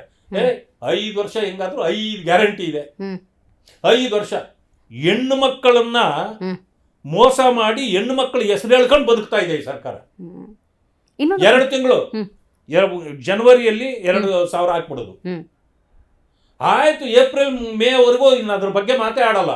ಎಲ್ಲ ಕಡೆ ಬಂದಿಲ್ಲ ನಮಗೆ ಹಂಗೆ ಅಂತಂದ್ರೆ, ಹೌದಾ ನೋಡಿ ಇವತ್ತು ಹಾಕ್ಬಿಟ್ಟಿದೀವಿ ಅನ್ನೋದು. ಆ 3 ತಿಂಗಳು 4 ತಿಂಗಳಾದ್ಮೇಲೆ ಒಂದು ಹಾಕ್ಬಿಡೋದು, ಅಲ್ಲಿ ಒದ್ದಿದ್ದೆಲ್ಲ ನುಂಗ್ಬಿಡೋದು. ಈಗ ಎಲ್ಲಿ 2 ತಿಂಗಳದು ಕೊಟ್ಟಿಲ್ಲ ನೀವು ಅಂತ ಕೇಳಿದ್ದಕ್ಕೆ ಇಲ್ಲ ಕೊಟ್ಟಿದ್ದೀವಿ ಅಂತ ಇದ್ರು, ಪ್ರೂವ್ ಆಗೋಯ್ತು 2 ತಿಂಗಳು ಬಂದಿಲ್ಲ, ಫೆಬ್ರವರಿ ಮಾರ್ಚ್ ಬಂದಿಲ್ಲ ಅಂತ. ಆಯ್ತು, ತಪ್ಪಾಯ್ತು ಅಂತೇಳಿ ಸಚಿವರು ಕಣ್ಣೀರು ಹಾಕೊಂಡ್ಬಿಟ್ರು, ಅಲ್ಲಿಗೆ ಎಮೋಷನಲ್ ಬ್ಲಾಕ್ ಮೇಲ್ ಮಾಡಿದ್ರು, ಮುಗ್ದೋಯ್ತು. ಆಯ್ತು ಕೊಡ್ತೀವಿ ಅಂದ್ರು, ಎಲ್ಲಿ ಆ ದುಡ್ಡು ಎಲ್ಲೂ ಆಯ್ತು ಹೇಳಿ? ಇವತ್ತುವರೆಗೂ ಹೇಳ್ತಾ ಇಲ್ಲ. ತಂದು ಲೂಟಿ ಸರ್ಕಾರ ಇದು. ರೈಟ್. KN ರಾಜಣ್ಣವರು ಸರ್ ಬಹಳ ಕುತೂಹಲ, ಬಿಜೆಪಿ ಏನಾದ್ರು ಬರ್ತಾರ? ಇಲ್ಲ, ನನಗೆ ಗೊತ್ತಿಲ್ಲ. ಅವರ ನಡವಳಿಕೆ ನೋಡಿದ್ರೆ ಬರ್ತಾರನ್ನಲ್ಲ, ಅವರು ಸ್ವಲ್ಪ ನೇರವಾಗಿ ಮಾತಾಡ್ತಾರೆ ಅಷ್ಟೇ. ಅವರು ಬರ್ತಾರೆ ಅಂತ ಅನ್ಸೋದು ಇಲ್ಲ. ನಾವ್ಯಾರು ಅಪ್ರೋಚ್ ಮಾಡಿಲ್ಲ. ಆ ಥರದ ಅವಶ್ಯಕತೆ ನಮ್ಗೆ ಇದೂ ಇಲ್ಲ. ಯಾಕೆ ಅಂತಂದ್ರೆ ಈ ಸರ್ಕಾರ ನೋಡಿ ಜನರಿಗೆ ಸಾಕಾಗ್ಬಿಟ್ಟಿದೆ. ಯಾವತ್ತು ಚುನಾವಣೆ ಬಂದರೆ ಸಾಕಪ್ಪ, ಈ ಸರ್ಕಾರನ ಮುಗಿಸಿ ಆ ಕಡೆ ಕಳಿಸ್ಬಿಡ್ಬೇಕು, BJPನ ಅಬ್ಸಲ್ಯೂಟ್ ಮೆಜಾರಿಟಿ ಕೊಟ್ಟು ತರಬೇಕು ಅನ್ನೋ ತೀರ್ಮಾನಕ್ಕೆ ಜನ ಬಂದಿದ್ದಾರೆ. ಅಬ್ಸಲ್ಯೂಟ್ ಮೆಜಾರಿಟಿ ಅಂತಾಗ ಹಾ. ಸರ್ ಬಿಜೆಪಿ ರಾಜ್ಯಾಧ್ಯಕ್ಷ BY ವಿಜಯೇಂದ್ರ ಅವರು ಇದನ್ನೇ ಪ್ರಸ್ತಾಪ ಮಾಡಿದ್ರು ರೀಸೆಂಟಾಗಿ 140+ ಬರಬೇಕು, ನಾವೇ ಇಂಡಿವಿಜುವಲ್ ಆಗಿ ಸರ್ಕಾರ ರಚನೆ ಮಾಡಬೇಕು ಅಂತ ಸ್ಟೇಟ್ಮೆಂಟ್ ಕೊಡ್ತಾ ಇದ್ದಂಗೆ ದೊಡ್ಡಗೌಡರು ದೇವೇಗೌಡರು ನಾವು ಸ್ಥಳೀಯ ಸಂಸ್ಥೆಗಳಲ್ಲಿ ಪ್ರತ್ಯೇಕವಾಗಿ ಅನ್ನುವಂಥ ಸ್ಟೇಟ್ಮೆಂಟ್ ಕೊಟ್ಟರು. ಸಹಜವಾಗಿ ಅಲ್ಲಿ ಏನಾದರೂ ವ್ಯತ್ಯಾಸಗಳಾಗಿದೆಯಾ ಅನ್ನುವಂಥ ಭಾವನೆ ಬರುತ್ತೆ. ಇಲ್ಲ, ನಾನು ಬಿಜೆಪಿ ಆದ್ರಿಂದ ಹ್ಮ್. ನಾನು ಮಾತಿನಲ್ಲೂ ನಾನು ಮಾತಾಡುವಾಗ ನನ್ನ ಪಕ್ಷವನ್ನು ಮುಂದಿಟ್ಕೊಂಡು ಮಾತಾಡ್ತೀನಿ. ಹ್ಮ್. ಜನತಾದಳದವರು ಮಾತಾಡುವಾಗ ಅವ್ರ ಪಕ್ಷವನ್ನು ಮುಂದಿಟ್ಕೊಂಡೇ ಮಾತಾಡ್ತಾರೆ. ಹ್ಮ್. ಅಲ್ಟಿಮೇಟ್ಲಿ ಹ್ಮ್. ನಾವಿಬ್ಬರು ಕೂಡ ಹ್ಮ್. ಅಲಿಯನ್ಸ್ ಬ್ರದರ್ಸ್ ಈಗ ಹ್ಮ್ ಹ್ಮ್ NDA ಭಾಗದಲ್ಲಿದ್ದೀವಿ. ಹ್ಮ್. ನಾನು ಹೇಳುವಾಗ ಹ್ಮ್. ಬಿಜೆಪಿ ಮುಂದಿನ ಸಾರಿ ಅಬ್ಸಲ್ಯೂಟ್ ಮೆಜಾರಿಟಿ ಬರ್ತದೆ ಅಂದ್ರೂ ಕೂಡ ಹ್ಮ್. ಅವರನ್ನ ಬಿಟ್ಟು ನಾನು ಮಾತಾಡಿದ್ದೀನಿ ಅಂತ ನಾನು ಅಂದ್ಕೊಳ್ಳೋದಿಲ್ಲ, ಓಕೆ ಅವರು ಅಂದ್ಕೊಳ್ಬಾರ್ದು. ಹ್ಮ್ ಹ್ಮ್ ಹ್ಮ್ ಒಂದು ಸಮಯ ಅವ್ರು ಮಾತಾಡುವಾಗ್ಲೂ ಹ್ಮ್. ನಾವು ಮುಂದಿನ ಸಾರಿಗೆ ಅಧಿಕಾರಕ್ಕೆ ಬಂದೇ ಬರ್ತೀವಿ ಜನತಾದಳ ಅಂದಾಗ ಹ್ಮ್. ನಾವು ತಪ್ಪು ತಿಳ್ಕೋಬಾರ್ದು, ಹ್ಮ್. ಅವರು ತಪ್ಪು ತಿಳ್ಕೋಬಾರ್ದು, ಆ ಬಾಂಧವ್ಯ ಇದೆ. ಇರಬೇಕು. ಯಾಕೆ ಅಂದ್ರೆ ಹ. ನಮ್ಮ ಪಕ್ಷ ವಿಷಯ ಬಂದಾಗ ನಾವು ಆವೇಶದಿಂದ ನಮ್ಮ ಪಕ್ಷದ ಹೆಸರನ್ನು ತಗೊಂಡು ಮಾತಾಡ್ತೀವಿ. ಹ್ಮ್. ಆದರೆ ಅಲ್ಟಿಮೇಟ್ಲಿ NDA ನಾವು ಇಬ್ಬರೂ ಸೇರಿ, ಹ್ಮ್ ಹ್ಮ್ ಹ್ಮ್ ಅದರಿಂದ ಈ ತಪ್ಪು ತಿಳುವಳಿಕೆ ಯಾರೂ ತಿಳ್ಕೊಳ್ಬಾರ್ದು. ಹ್ಮ್. ಈಗಲೂ ಹೇಳುವಾಗ ನೆನ್ನೆನೆ ಹ್ಮ್. ಇವರು ಹೇಳಿದ್ದಾರೆ, ನಿಖಿಲ್ ಅವರು, ಹ್ಮ್ 150 ಸೀಟ್ ಗೆಲ್ತೀವಿ ನಾವು ಮುಂದಿನ ಚುನಾವಣೆಯಲ್ಲಿ NDA. ಹ್ಮ್ ಅದು ಅಂದ್ರೆ ಅರ್ಥ ಮಾಡ್ಕೋಬೇಕು ಅಂತ. NDA ಅಂತ ಹೇಳಿದ್ದಾರೆ ಅವರು. ಹಾ. ಅದರಿಂದಾಗಿ ಹ್ಮ್. ಇದರಲ್ಲಿ ನಮ್ಮಲ್ಲಿ ಈ ತಪ್ಪು ಭಾವನೆ ಆ ತಿಳುವಳಿಕೆಗಳು ಈಗ ಹೆಂಗಾಗಿದೆ ಅಂದ್ರೆ ಹೋಗ್ಬಾರ್ದು. ಸರ್, ಈಗ ಹೈಕಮಾಂಡ್ ದೊಡ್ಡ ಮಟ್ಟದ ನಾಯಕರೆಲ್ಲ ಚೆನ್ನಾಗಿದ್ದಾರೆ, ಈ ತಳ ಮಟ್ಟದಲ್ಲಿ ಸಮಸ್ಯೆಗಳು ಉಂಟಾಗತ್ತಾ ಅಂತ ಈ ಮೈತ್ರಿ ವಿಚಾರದಲ್ಲಿ? ನೋಡಿ, ಹಾ. ಮೈತ್ರಿ ತೀರ್ಮಾನ ಆಗೋದೇ ಮೇಲೆ, ಹೌದು ತಳಗಡೆ ಆಗೋದೇ ಇಲ್ಲ. ಹೌದು. ಅದರಿಂದ ಇಲ್ಲಿನವರು ಮೈತ್ರಿ ಬಗ್ಗೆ ಮಾತಾಡೋ ಅವಶ್ಯಕತೆನೇ ಇಲ್ಲ. ಫಾಲೋ ದ ಇನ್ಸ್ಟ್ರಕ್ಷನ್ಸ್ ಅಷ್ಟೇ. ನೋಡಿ, ಮೇಲ್ಮಟ್ಟದಲ್ಲಿ ಮೊನ್ನೆ ಪ್ರತಿಯೊಬ್ಬ ಕಾರ್ಯಕರ್ತ ಹೇಳದ್ನ MP ಎಲೆಕ್ಷನ್ ಅಲ್ಲಿ ಹ್ಮ್. ನಾವು ಜನತಾದಳ ನಾವು ಹೋಗ್ಲೇಬೇಕು ಜೊತೆಲಿ, ಯಾರನ್ನ ಹೇಳಿದ್ರ? ಹ್ಮ್. ಇಲ್ಲ, ಹೈಕಮಾಂಡ್ ತೀರ್ಮಾನ ಮಾಡ್ತು, ನಾವೆಲ್ಲ ಒಪ್ಕೊಂಡ್ವಿ, ಕೆಲಸ ಮಾಡಿದ್ವಿ. ಹ್ಮ್. ಹಾಗೆ ನಮ್ಮ ಕೆಲಸವೇ ಅಲ್ಲ ಅದು. ಹ್ಮ್. ನಾನು ಮಾತಾಡುವಾಗ ನಾನು ಬಿಜೆಪಿಯವನು, ಹ್ಮ್. ಬಿಜೆಪಿ ಅಂತೆ ಮಾತಾಡ್ಬೇಕು. ನಾನು ಹ್ಮ್ ಹ್ಮ್ ಹ್ಮ್ ಜನತಾದಳದವ್ರು ಮಾತಾಡುವಾಗ ಜನತಾದಳ ಅಂತೆ ಮಾತಾಡ್ಬೇಕು ಅವರು, ಹ್ಮ್ ಹ್ಮ್ ಹ್ಮ್ ತಪ್ಪೇನಿಲ್ಲ. ಹ್ಮ್. ಅಥವಾ NDA ಅಂದ್ರೆ ತಪ್ಪು ಏನಿಲ್ಲ, ಹ್ಮ್. ನಾನು NDA ಅಂದ್ರೆ ತಪ್ಪು. ಬಟ್ ನಮಗೆ ಒಂದು ಅಭಿಮಾನ ಪಾರ್ಟಿ ಅಭಿಮಾನ, ಕಾಂಟ್ಯಾಕ್ಟ್, ಹ್ಮ್. ಕಮಿಟ್ಮೆಂಟ್ ಹಂಗಿರ್ತದಲ್ಲ, ನಾವು ಹಂಗೆ ಮಾತಾಡ್ತೀವಿ. ಹ್ಮ್ ಹ್ಮ್ ಹ್ಮ್ ಅಂದ ತಕ್ಷಣ ನಾನು ಬಿಜೆಪಿ ಮುಂದಿನ ಸಾರಿ ಅಧಿಕಾರಕ್ಕೆ ಬಂದೇ ಬರ್ತೀವಿ ಅಂದ್ರೆ ಹ್ಮ್. ನಾವು ಯಾವ ಲೆಕ್ಕಕ್ಕೂ ಇಟ್ಕೊಂಡಿಲ್ಲ ಜನತಾದಳನ ಅಂತ ಅವ್ರು ತಿಳ್ಕೊಬಾರ್ದು. ಹ್ಮ್ ಹ್ಮ್ ಹ್ಮ್ ಅವರೇನಾದ್ರೂ ಜನತಾದಳ ನಾಳೆ ಅಧಿಕಾರಕ್ಕೆ ನಾವು ಬಂದೇ ಬರ್ತೀವಿ ಅಂದ್ರೆ ನಾವು ತಿಳ್ಕೊಬಾರ್ದು. ಹ್ಮ್. ಯಾಕೆಂದ್ರೆ ಹ್ಮ್. ಅವ್ರ ಪಕ್ಷ ಅವರೇ ಕಟ್ಟೋರು, ಹ್ಮ್. ನಮ್ಮ ಪಕ್ಷ ನಾವೇ ಕಟ್ಟೋರು. ಹ್ಮ್. ನಮ್ಮ ಪಕ್ಷ ಅವ್ರು ಕಟ್ಟಲ್ಲ, ಅವ್ರ ಪಕ್ಷ ನಾವು ಕಟ್ಟಲ್ಲ. ಹ್ಮ್. ಆದರೆ ಹೊಂದಾಣಿಕೆ ಪ್ರಶ್ನೆ ಬಂದಾಗ ಅದು ತೀರ್ಮಾನ ಮಾಡೋರು ದೊಡ್ಡವರು. ಹ್ಮ್. ದೊಡ್ಡವರ ತೀರ್ಮಾನಕ್ಕೆ ನಮ್ದು ಯಾವುದು ಅಡ್ಡಿ ಇಲ್ಲ ಹ್ಮ್ ಹ್ಮ್ ಹ್ಮ್ ಅಲ್ವಾ? ಹ್ಮ್. ಅದರಿಂದ ಮುಂದಿನ ಸಾರಿ ಹ್ಮ್. ನಾವು ಅಧಿಕಾರಕ್ಕೆ ಬಂದೇ ಬರ್ತೀವಿ, ಅದು ಜನರ ಸಂಕಲ್ಪ. ಖಂಡಿತ ಸರ್. ಆದರೂ ಕರ್ನಾಟಕದಲ್ಲಿ ಮುಖ್ಯಮಂತ್ರಿ ಯಾರು ಅನ್ನೋ ಕುತೂಹಲ ಹಂಗೆ ಉಳ್ಕೊಂಡ್ಬಿಟ್ಟಿದೆ ಸರ್. ಒಂದು ಜನವರಿಗೆ ಅಂತಾರೆ, ಕ್ರಾಂತಿಗಳೆಲ್ಲ ಮುಗಿದೋಯ್ತು, BJP ಅಪಪ್ರಚಾರ ಅಪವಾದ ಅಂತ ಕಾಂಗ್ರೆಸ್ನವ್ರು ಹೇಳ್ತಾನೆ ಇದ್ದಾರೆ, ಅಭಿ ಕ್ಲೈಮ್ಯಾಕ್ಸ್ ಬಾಕಿ ಹೇ ಅನ್ನೋ ಸಿಚುವೇಶನ್ ಇನ್ನೂ ಇದೆ. ಈ ಸರ್ಕಾರನೇ ಲೀಸ್ ಕಮ್ ಸೇಲ್ ಸರ್ಕಾರ ಇದು. ಓಕೆ. ಸಿದ್ದರಾಮಯ್ಯ ಆ ಪಾರ್ಟಿಯವರಲ್ಲ, ಹ್ಮ್ ಅವ್ರು ಬಂದು ಲೀಸ್ ನಡೆಸ್ತಾವ್ರೆ. ಹ್ಮ್ ಈ ಲೀಸ್ಗೆ ಹ್ಮ್ ತಗೊಂಡು ನಡೆಸ್ತಾವ್ರೆ. ಹ್ಮ್ ಮಾನ್ಯ DK ಶಿವಕುಮಾರ್, ನಿಂದು ಲೀಸ್ ಪೀರಿಯಡ್ ಮುಗಿದೋಗಿದೆ, ಹ್ಮ್ ನಮಗೆ ವಾಪಸ್ ಕೊಡು ಅಂತ ಅವ್ರೆ. ಹ್ಮ್ ಅವರು ಲೀಸ್ ಪೀರಿಯಡ್ ಆಗೋಗಿದ್ರೇನು, ಹ್ಮ್ ಇನ್ನೊಂದಷ್ಟು ದಿನಕ್ಕೆ ರಿನಿವಲ್ ಮಾಡಿ ಅಂತ ಅವ್ರು ಕೊಡ್ತಾವ್ರೆ. ಓಕೆ. ಇವರು ರಿನಿವಲ್ ಮಾಡೋಕ್ಕಾಗಲ್ಲ ಅಂತಾರೆ. ಹ್ಮ್. ಆದರೆ ಈ ರಿನಿವಲ್ಲು ಅವೆಲ್ಲ ಯಾಕೆ ಬೇಕು, ಹ್ಮ್. ಒಂದೇ ಸಾರಿ ಸೇಲೆ ಮಾಡಿಬಿಡೋಣ ಅಂತೇಳಿ ಕಾಂಗ್ರೆಸ್ ಹೈಕಮಾಂಡ್ ಕೂತಿದೆ. ಓಹ್. ಈಗ ಹ್ಮ್. ಅದರಲ್ಲಿ ಪಾರ್ಟಿಸಿಪೇಟ್ ಮಾಡಿ ಹ್ಮ್. ಯಾರು ಅಷ್ಟು ಅಮೌಂಟ್ ದುಡ್ಡು ಅಂದ್ರೆ ಹ್ಮ್. ಸೇಲು ಹ್ಮ್. ಯಾರು ಆಗ್ಬೋದು, ಹ್ಮ್ ಯಾರು ಖರೀದಿ ಮಾಡೋರು ಯಾರಿದಾರೋ ಹ್ಮ್. ಅದಕ್ಕಾಗಿ ಅವ್ರು ಹುಡುಕ್ತಾ ಇದ್ದಾರೆ. ಹ್ಮ್ ಯಾವ ಪಾರ್ಟಿ ಅವ್ರಿಗೆ ಇಷ್ಟ ಆಗುತ್ತೋ ಹ್ಮ್ ಅದು ಸೇಲೆ ಮಾಡಲಿಕ್ಕೆ ಕಾಂಗ್ರೆಸ್ನವ್ರು ಕಾಯ್ತಾ ಇದ್ದಾರೆ ಅಷ್ಟೇ. Right sir. ಕಡೆದಾಗಿ ಸರ್, ಕರ್ನಾಟಕ ಕಾಂಗ್ರೆಸ್ನ ಆಡಳಿತದ ಕುರಿತು ಒಂದೆರಡು ಸಲಹೆಗಳನ್ನು ಕೊಡೋದಾದ್ರೆ, ಹೆಂಗೂ ಆಡಳಿತ ನಡೆಸ್ತಾ ಇದ್ದೀರಿ, ಸ್ವಲ್ಪ ಕರೆಕ್ಷನ್ ಮಾಡ್ಕೊಳ್ಳಿ. ಕರೆಕ್ಷನ್ ಮಾಡ್ಕೊಳ್ಬೇಕು ಅವರು. ಹ್ಮ್ ಕಾಂಗ್ರೆಸ್ನ ಹಿತದೃಷ್ಟಿಯಿಂದಲ್ಲ, ಹ್ಮ್ ಸಂವಿಧಾನದ ಹಿತದೃಷ್ಟಿಯಿಂದ ಹ್ಮ್. ಅಭಿವೃದ್ಧಿ ಕಡೆಗೆ ಗಮನ ಕೊಡಬೇಕು.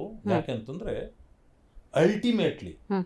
ನಾವು ಸರ್ಕಾರ ಮಾಡಲಿ, ಹ್ಮ್ ನಮ್ಮ ವಿರೋಧ ಪಕ್ಷದವ್ರು ಸರ್ಕಾರ ಮಾಡಲಿ, ಹ್ಮ್.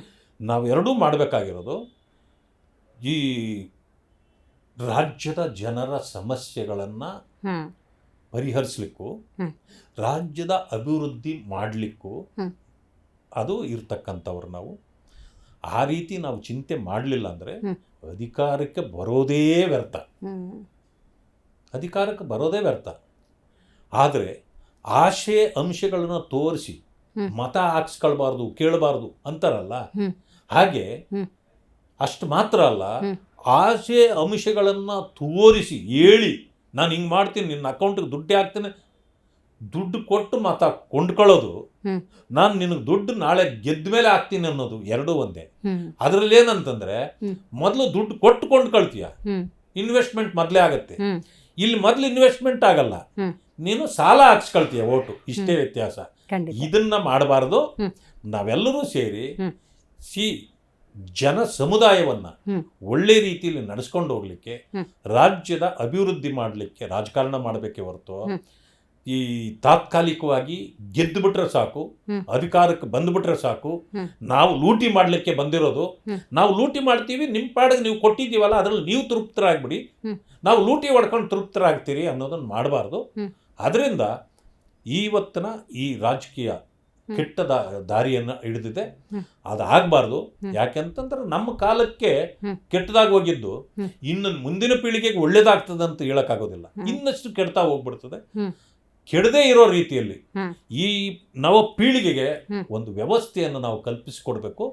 ಅದರಿಂದ ತಪ್ಪು ಮಾಡಬೇಡಿ, ಸಂವಿಧಾನಕ್ಕೆ ಬೆಲೆ ಬರೋದಿಲ್ಲ, ಅದನ್ನು ಎತ್ತಿ ಹಿಡೀರಿ, ಪ್ರಜಾಪ್ರಭುತ್ವ ತತ್ವಗಳನ್ನು ಕಾಪಾಡ್ರಿ, ಇಷ್ಟೇ ನಾನು ಹೇಳಲಿಕ್ಕೆ ಬಯಸ್ತೇನೆ. ಖಂಡಿತ ಸರ್, ಇವತ್ತಿನ ಜಿ ಮುಖಾಮುಖಿ ಕಾರ್ಯಕ್ರಮದಲ್ಲಿ ಭಾಗಿಯಾಗಿ ಬಹಳ ಮುಕ್ತವಾಗಿ ಮಾತಾಡಿದ್ರಿ. Thank you so much. ಧನ್ಯವಾದ.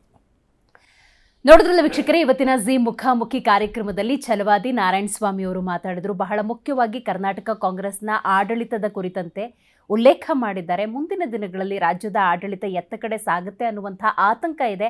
ಹಾಗಾಗಿ ಆದಷ್ಟು ಬೇಗ ಆಗಿರುವಂತಹ ಕೆಲವೊಂದು ಸಮಸ್ಯೆಗಳನ್ನು ಸರಿಪಡಿಸಿಕೊಂಡು, ಹಾಗೂ ಕೂಡ ಒಂದು ಸುದೀರ್ಘ ಅವಧಿಯ CM ಅನ್ನುವಂತಹ ದಾಖಲೆಯನ್ನು ಬರೆದಿದ್ದಾರೆ, ಆತ್ಮಾವಲೋಕನವನ್ನು ಮಾಡಿಕೊಂಡು ಮುನ್ನಡಿಲಿ ಅನ್ನುವಂಥ ವಿಚಾರವನ್ನು ಪ್ರಸ್ತಾಪ ಮಾಡಿದ್ದಾರೆ. ನೋಡ್ತಾ ಇರಿ ಜಿ ಕನ್ನಡ ನ್ಯೂಸ್, ಸತ್ಯವೇ ಸುದ್ದಿಯ ಜೀವಾಳ.